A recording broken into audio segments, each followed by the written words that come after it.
Welcome back to Watch the Booker Man and to episode number 116 of Paul Heyman's TNA. The pay-per-view begins with a video package promoting Turning Point 2011 as a potential turning point in the pro wrestling industry. It'll certainly be a turning point for this promotion, and we look towards the upcoming transition from TNA Wrestling to Impact Wrestling. We have two huge co-main events tonight. There's no other way to describe them, as they each have huge implications on the direction that company will take. CM Punk comes into the show as the ROH World Champion, while AJ Styles will look to keep hold of the TNA World Heavyweight Championship. Both of those titles won last month over Bound for Glory weekend. Punk defends against Desmond Wolfe, AJ against Bryan Danielson, and whoever comes out of those two title matches victorious will go one-on-one at Final Resolution, the final battle between these two companies next month. There, one man will become the first Impact World Champion. Mauro and Taz then welcome viewers to the show, putting over the monumental impact of these two headline matches.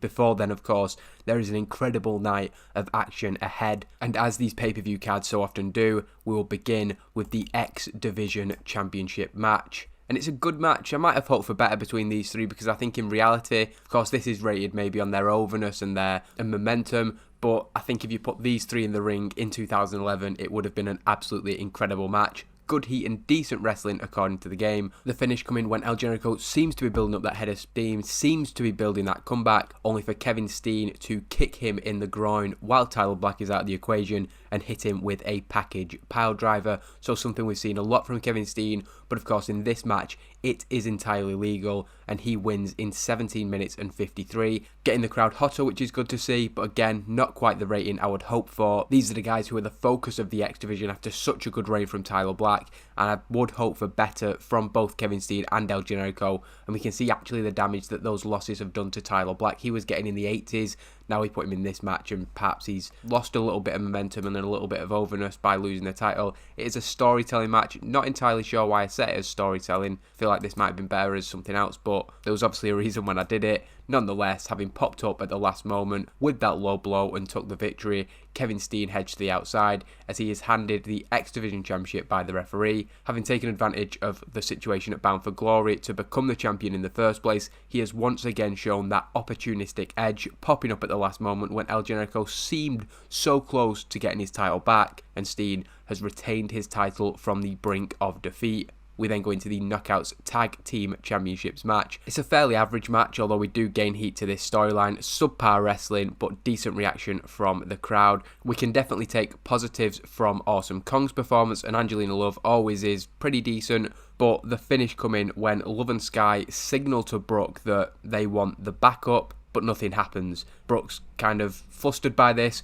and runs to the back. There's obviously something they've got planned that hasn't quite gone as they expected. This leaves Love and Sky to try and fight back against Double Kong, and they don't manage it. They do last 8 minutes, which is a lot longer than they did last month. They were more prepared this time. Double Kong with a Double Kong bomb, picking up the victory and making defense number 1 of the Knockouts Tag Team titles. And there is no question now, they are superior to Sky and Love. After the match, as Aja Kong and Awesome Kong stand tall, a frantic looking Brooke runs out from the back, indicating for somebody behind her to hurry up to come out.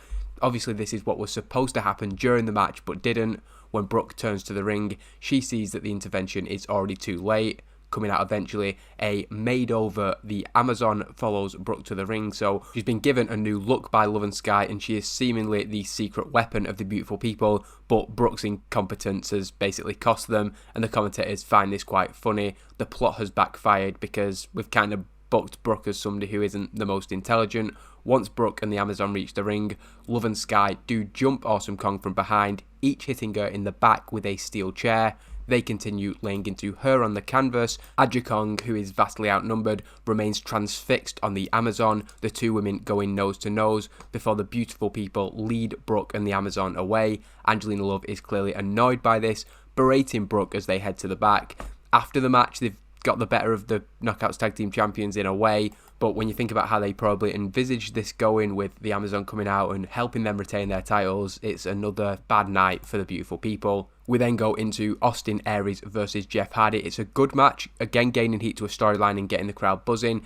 fantastic heat and great wrestling, and Jeff Hardy, the babyface, looks to have the match won after hitting the twist of fate. He goes for the swanton, only for Jimmy Jacobs to run down and cause a distraction to the referee. At the same time, Brody Lee appears. We haven't seen him since Glory by Honor, but he is able to take Jeff Hardy down and crotch him on the turnbuckle. This then allows Austin Aries to get back up, and he hits a top rope brainbuster to Jeff Hardy, a brutal move that of course keeps him down for the 1, 2, 3. Austin Aries with a big win. We see a replay of the decisive involvements of Jimmy Jacobs and then Brody Lee. So Brody Lee back now and in proper TNA storyline. Austin Aries is seen celebrating in the ring, delighted to have put down another member of Bound for Glory's Team Angle. He's giving no attention or credit to the men on the outside who obviously made this win possible. Instead, he celebrates as if it was all him. The commentators put over that had it not been for the involvement of the New Age of Honor, there was little doubt that Jeff Hardy had the victory sealed. He'd hit the twist of fate. We all knew that the Swanton Bomb was coming shortly after, and there was no way that Aries would have kicked out of that. We then go into a video package that looks at the upcoming rematch between Gail Kim and Sara Del Rey, 1 month after Gail defeated Sara Del Rey in her return match at Bound for Glory. Gail's early run since being back has indicated that she still belongs at the top of the Knockouts division, with Sara Del Rey desperate for a rematch against the woman who she admitted to underestimating at Bound for Glory. Despite the offers of help from Daisy Hayes and Miss Chiff, Sara Del Rey has distanced herself from her now former stablemates. Tonight, she will look to prove she is the better knockout than Gail Kim, and she wants to do it alone. So we're expecting a fair one-on-one match between these two, and it gets a 68, which I'm really pleased with. Gail Kim with a 58, Sara Del Rey with a 67. So we can see that Gail is still a work in progress. We do have to rehab her after her run with WWE that wasn't that impressive, but Kim takes control of the match when Daisy Hayes and Miss Chiff come out to try and distract her. However, as Sara Del Rey gets back to her feet and realises what's going on, she makes the decision to join Gail Kim. They tell Miss Chiff and Daisy Hayes to bring it on, and the two women who are opponents during the match actually briefly team up to fight off the outside involvement. Sara Del Rey made it very clear she didn't want these two getting involved, and the fact that they have means that she had to lay hands on them. So a fairly shocking moment, I suppose. It was supposed to be an amicable split between those members of the New Age, but now Sara Del Rey has had to get physical with them just to put them back in their place. Gail Kim does eventually pick up the win, so I suppose the good deed was in vain for Sara Del Rey, a neat defeat in 13 minutes and 47, securing the result. Having decisively proved herself with another victory over Sara Del Rey, Gail Kim stands tall in the ring. When returning to her feet, Sara Del Rey goes face to face with the woman who just defeated her, knowing that if she'd allowed Daisy Hayes and Miss Chiff to get involved, things could have gone very differently. The commentators acknowledge this, as does Gail Kim, who extends her hand to Sara Del Rey. She's been nothing but respectful towards her, really, since coming back to the company, and Del Rey does hesitate, but accepts the gesture. SDR rolls out of the ring as Gail's celebrations continue, so things just going perfectly for Gail Kim since she returned to the company, and we will actually now turn Sara Del Rey face. It's been building up for 8 segments, but I think actually getting physical with two women who she'd previously considered friends and then accepting the handshake of Gail Kim means that we can safely say that she is now back on the babyface side, or on the babyface side for the first time, to be fair. A complete success. Very happy with that, and it does give us a fresh direction, I think, for Sara Del Rey. She was the dominant heel champion. After losing the title, she's maybe treaded water a little bit, and then after decisively losing a storyline, which she had to do, we had to bring Gail back strong, and I thought the very best way to do that was for her to beat the strongest knockout in the division, who I feel is Sara Del Rey. So while this storyline has now served its purpose, we do need to change direction with Sara Del Rey to make sure that she's not seen as somebody who is so far below Gail Kim, and I think as a face we can do that. We then see footage from ROH versus TNA Glory by Honor, which shows CM Punk's victory over AJ Styles to become the new Ring of Honor World Champion, following the replay which included Punk's vow that ROH would live on while TNA died. Jeremy Borash is shown outside the locker room of CM Punk. He wants a word with the ROH champion. Knocking on the door, JB is instead greeted by his right-hand man, Samoa Joe, who advises JB to go away. Borash asks if he can get a quick word with CM Punk, and as Joe looks ready to get physical with JB, Punk does stick his head out of the door. Punk tells JB that he has nothing to say to him, warning him to leave him alone if he doesn't want to get hurt. CM Punk is going to go out there tonight and kill any hope that these fans have left, because whether he's facing AJ Styles or Bryan Danielson in the final battle, he is leaving with both titles and becoming the Impact World Champion. So a decent segment. We do lose heat again to our top storyline, so all the good work we've done in the build to this pay-per-view maybe being slightly eroded, but I'm confident with what's to come, especially considering how good recent pay-per-views have been. We then go into the World Tag Team Championships match, and it is the American Wolves defending against LAX. And while there's been a fair amount of outside interference and questionable involvements during this pay-per-view, this is just a straight-up clean victory for the dominant tag team champions. The American Wolves defeating LAX in 13 minutes 17, Eddie Edwards pinning Homicide with a die-hard. This is their second defense of the title. Davey carrying the match in terms of in-ring performance, Hernandez the weak link, but we can actually see in the middle there, I suppose, Eddie Edwards and Homicide both with 74s. That's really good to see. I'm very impressed with Homicide, and a 75 is a good tag team titles match rating. Of course, we have previously seen better, and we know the Wolves against the right opponents can bring really top level main event ratings. They stand tall. Another victory to add to their impressive reign so far, and there's no real question, the American Wolves quite possibly the best tag team in the world, and we have to question what may be next for our tag team champions. Very loyal members of that new Age of Honor, but TNA representing tag team champions. We go into the Knockouts Championship match. Good heat and decent wrestling. It is Tara's first defense of the title, but it looks like she may be losing the title at that very first opportunity. Mickie James goes to the top rope, hits the Vez Prez, and then returns to her feet, ready for that Mick kick that has put so many women down. However, as Tara looks to get back to her feet,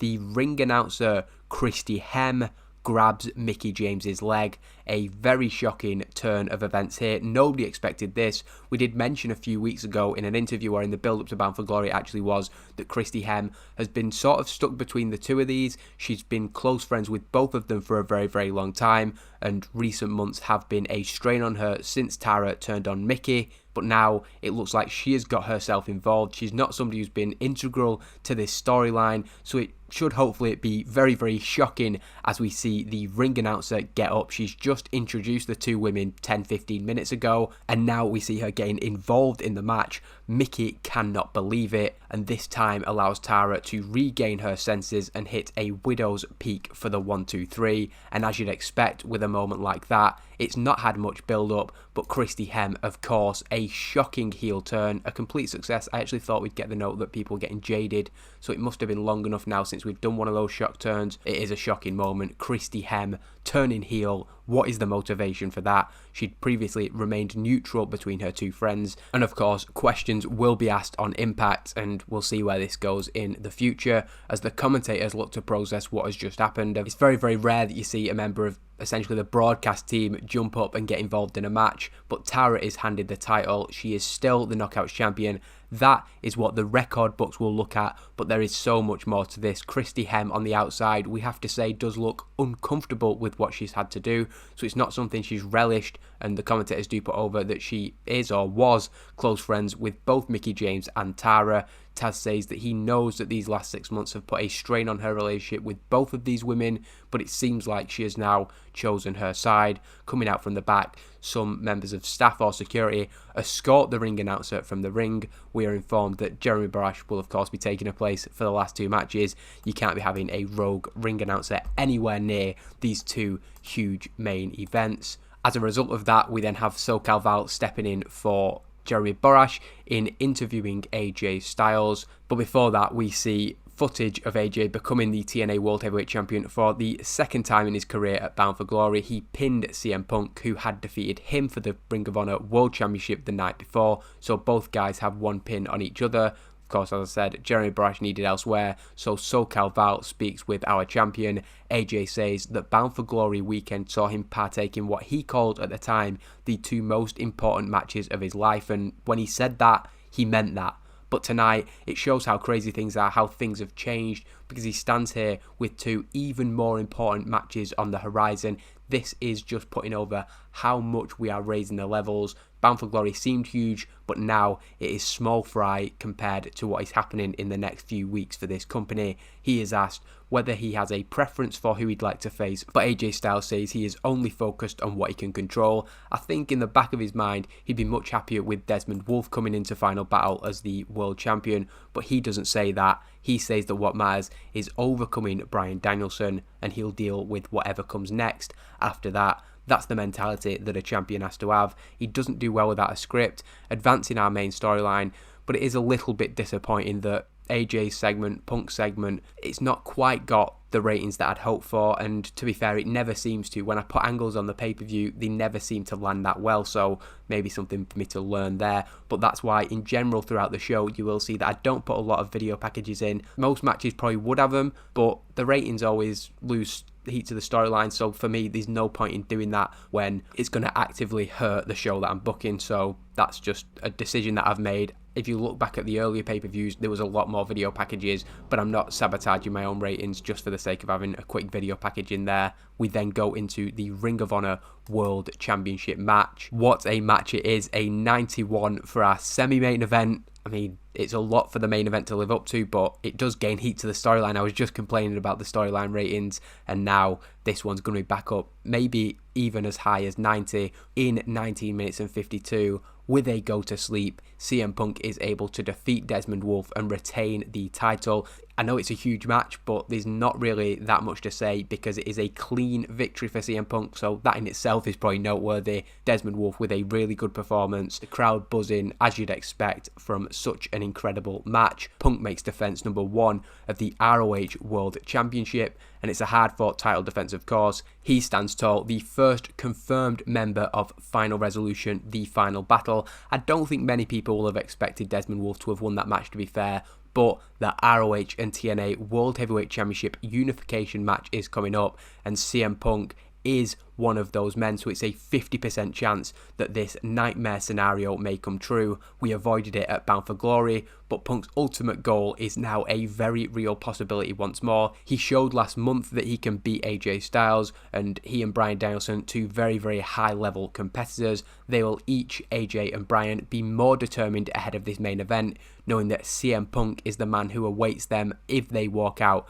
as the TNA World Heavyweight Champion. And we go into that match, which is disappointing. An 87 really isn't good enough from these two. Maybe I've not given enough time to cool down after such a great semi-main event. A 96 from Bryan and 91 from AJ Styles. Obviously something I've done wrong in the booking. It is an exceptional match, 25 minutes and 6 seconds. Bryan Danielson looking to take control and goes up top for a diving headbutt. AJ Styles is able to roll out of the way, and his head hitting the canvas does rock Bryan Danielson. It takes him a little while to shake that off, and by then AJ Styles has rolled to the outside, jumps on the turnbuckle and hits the phenomenal forearm. It was the knee of CM Punk that consigned Desmond Wolfe to defeat. It is the forearm, the phenomenal forearm of AJ Styles that puts Bryan Danielson down. The announcing letting us down there, and the lack of psychology on display. I really don't like that note, because I think AJ and Bryan, if you put them in the ring for 25 minutes, you're not going to come out of it saying that that was lacking psychology. But that's of course to do with how the guys are rated, so I'm not going to go on about that too much as it disappoints me. AJ Styles makes defense number 1 of the TNA World Heavyweight title. A relieved AJ is handed the TNA World Heavyweight Championship, celebrating victory from a match which could have easily gone the other way. It was 25 minutes of back and forth. Those near falls that you'd expect, the submissions where the guys have to give every single last bit of energy just to reach the ropes. The smallest margins have decided this match, but the implications could not be any bigger. As AJ Styles raises his title in the air, CM Punk comes out from the back and stands at the top of the ramp, raising his Ring of Honor World Championship. CM Punk is the sole focus of AJ Styles as Turning Point goes off the air. The knee of CM Punk had been decisive earlier, but I've put elbow, it's the forearm of AJ Styles that makes the difference in our main event. At Final Resolution, the Final Battle, AJ Styles and CM Punk will put their respective titles on the line, an end of an era show which will see only one man walk out as the first Impact World Champion. On a related note, as that match is promoted and of course is the focus as we go off the air, the commentators also mention Paul Heyman's life-changing announcement that is coming on Impact. Again, that's not something that we're overselling. but we encourage viewers to tune in on Thursday to see what Paul Heyman has to say. An 80 rated segment loses heat to the storyline again. 85 is good. A couple of months ago, I'd have been delighted with that, so I'm not going to complain too much. I've been there and done that, but I am just going to give praise to Punk, AJ Styles, even though they underwhelmed me. If you've seen an 87 rated match on pay-per-view, you're not going to come out of it complaining. It's obviously a very, very good rating nonetheless. It's just that maybe we've been spoiled with a few pay-per-views having 90 plus rated main events, or the last two certainly. Either way, turning points in the bag. It's quite difficult to hide that I'm disappointed, to be fair. But I also know that I shouldn't be. Shimmer closes, that's a little bit disappointing, to be fair. I will look to see if there's any of their alumni we can pick up. Kenny King asking for a pay rise. I'm just going to give it him. We've got enough money in TNA to do that.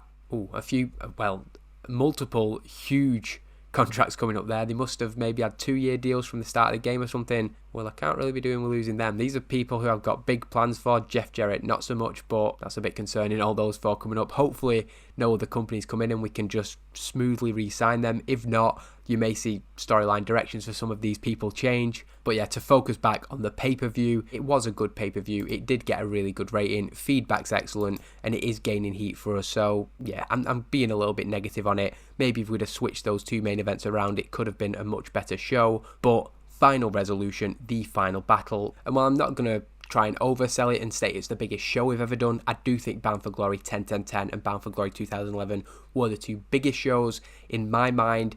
AJ Styles versus CM Punk, TNA World Heavyweight Championship versus ROH World Heavyweight Championship, the last ever TNA pay-per-view, and one man leaving as the first Impact World Champion. For me, matches can't get any bigger than that. So now it's a 3-week build because the pay-per-view will be Sunday, week 3 of December. And the reason for that is because after the pay-per-view, I want to have week 4 of Impact as the last ever TNA Impact before we come to Impact Wrestling. I just think it's good to have the last ever pay-per-view and then the Thursday after to actually have a little bit of a celebration of TNA, perhaps all the history that there's been throughout the 10 years. So I think that's 2 shows to really look forward to, as well as this Thursday, because you are not going to want to miss Paul Heyman's announcement. And then after all that, 2012 begins, Impact Wrestling, the new name, hopefully the same success that we've been having, but it's a huge, important time for the company, and hopefully you're going to want to continue to join me on these shows. Thank you for watching, as always. That is Turning Point 2011, and we now turn to Final Resolution.